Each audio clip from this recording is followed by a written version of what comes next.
Bonjour chers auditeurs, merci de nous rejoindre pour ce nouveau numéro de Capsule. Nous recevons Monsieur Georges Kweli, qui lui est juriste et spécialiste en droit constitutionnel. Monsieur Georges Kweli, bonjour. Bonjour, Monsieur Ngoma. Merci d'avoir accepté notre invitation. Je vous en prie. Alors, avec vous, on va évoquer la question du projet, nouveau projet de loi constitutionnelle, mais plus précisément, on parlera des pouvoirs du président de la République dans le dit projet. Quels sont les pouvoirs du président de la République au sein de l'exécutif? Alors, les pouvoirs du président de la République au sein de l'exécutif sont consacrés par le titre 3 du dit projet, qui contient deux chapitres. Le premier intitulé du président de la République, le second intitulé du gouvernement. Et avant de pouvoir énumérer ces différentes prérogatives, il faut faire une comparaison avec la Constitution du 26 mars 91.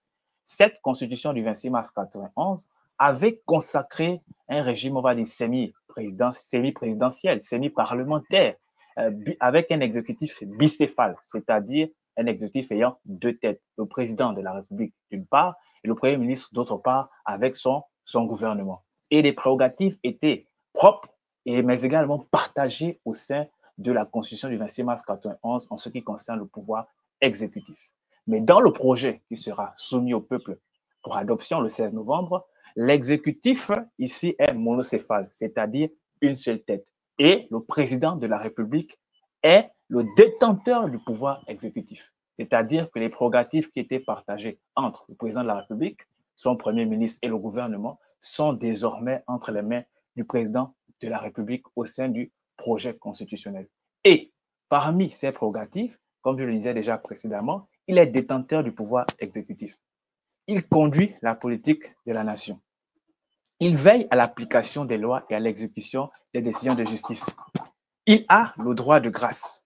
Il convoque et préside le Conseil des ministres.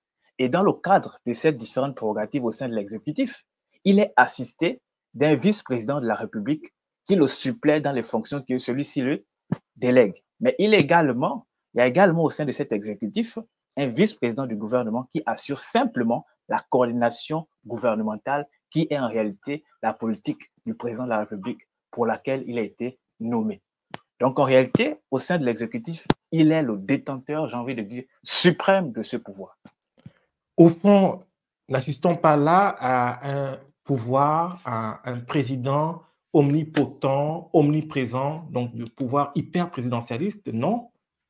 J'ai envie de dire déjà que lorsque l'on regarde les modifications de la Constitution du 26 mars 91, il y a l'article 8 qui est très évocateur. Et sous mes yeux, j'ai envie de le lire. Cet article dispose que le président de la République est détenteur suprême du pouvoir exécutif. Et plus haut, il dispose également que ce président de la République détermine la politique de la nation. Alors que dans la Constitution du 26 mars 91, nous étions en présence d'un exécutif bicéphale avec deux têtes. Mais comment une telle disposition avait été consacrée par une révision constitutionnelle? Aujourd'hui, maintenant, le projet de constitution veut en réalité trancher sur cette question pour donner toutes les prérogatives au président de la République. Parce que si on restait sur ce format-là, la Constitution du 26 mars 91, en réalité, cette disposition était incongrue, voilà, était contradictoire parce qu'en réalité, il pourrait arriver à un moment donné du fonctionnement des institutions que le Premier ministre ne soit pas du même bord politique que le président de la République. Mais comment celui-ci devait continuer à déterminer la politique de la nation? Comment celui-ci devait-il être le détenteur du pouvoir exécutif alors qu'il pouvait avoir en son sein un Premier ministre qui était d'un bord politique différent? Et si les choses avaient toujours fonctionné, c'est parce que le président de la République et le Premier ministre avaient toujours été du même bord politique. Mais sous ce nouveau projet de constitution qui est soumis au peuple, on veut en réalité que le président de la République soit le chef du pouvoir exécutif, qui ne partage pas en réalité avec les premiers ministres ou avec les ministres, mais un vice-président de la République et un vice-président du gouvernement vont simplement l'accompagner dans son projet de société pour lequel il aura été voté. Donc voici en réalité l'idée qu'il y a derrière les prérogatives du président de la République et ce changement du régime constitutionnel. Quels sont les pouvoirs du président de la République dans ses rapports avec les autres institutions constitutionnelles? Alors, déjà, il faut dire que certaines prérogatives, j'ai bien envie de le dire, qui sont consacrées par ce projet, existaient déjà dans la Constitution du 26 mars 91. Et on peut, par exemple, mentionner l'article 59 qui dispose, entre autres, que le président de la République peut communiquer avec les chambres du Parlement, voilà, par des lettres qui fait lire, voilà, par les présidents des dites chambres. Et cette prérogative existait déjà dans la Constitution du 26 mars 91. Et l'article 62 voilà, du projet dispose que le président de la République a le droit de dissolution, dissoudre l'Assemblée nationale. Cette prérogative déjà existait également dans la Constitution du 26 mars 1991, mais elle a été encadrée dans ce projet et à une seule possibilité durant l'exercice de son mandat.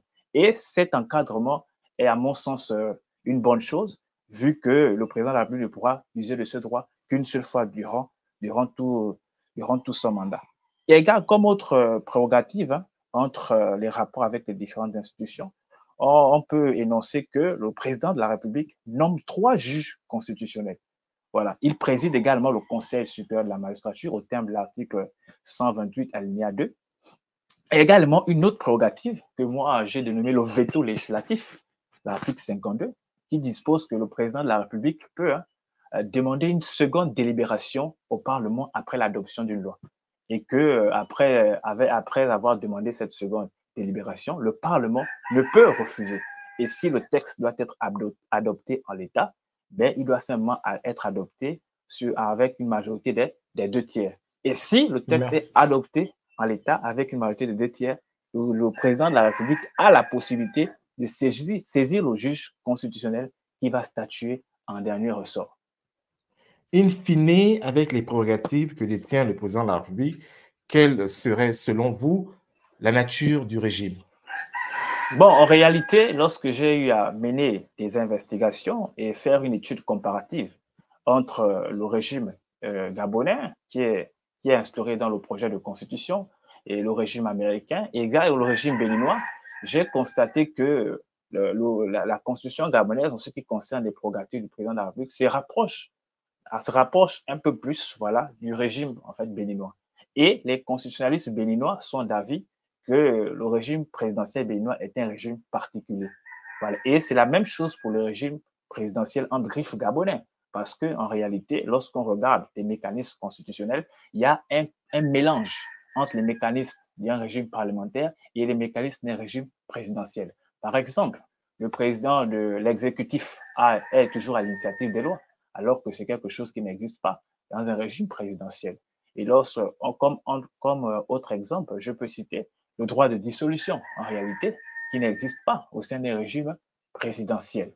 Et en réalité, il s'agit d'un mélange entre le régime parlementaire et le régime présidentiel. Il s'agit là d'un régime cocktail qui, in fine, me fait dire que là, il s'agit d'un régime présidentialiste. Régime présidentialiste, pourquoi? Parce que c'est un régime qui, en réalité, est une déformation du régime présidentiel, mais qui va dans l'accroissement des prérogatives du président de la République. Et ce régime a été dégagé par la doctrine, notamment Georges Vedel, Maurice Duverger, pour les citer, en observant les régimes de l'Amérique latine et d'Afrique. Et pour chuter, j'aimerais dire que les régimes présidentialistes, oui, le régime présidentialiste n'est pas forcément, voilà, en fait, contraire à la démocratie. Il est possible d'avoir un président de la République détenteur des normes prérogatives, mais être dans une démocratie si tant est que les contre-pouvoirs jouent véritablement leur rôle pour que par la disposition des choses, le pouvoir arrête le pouvoir. Pour que par la disposition des choses, le pouvoir arrête le pouvoir, disait Montesquieu. Nous étions avec M. Georges Kweli. Nous vous disons à bientôt pour un prochain numéro. Au revoir et bonne journée chez vous.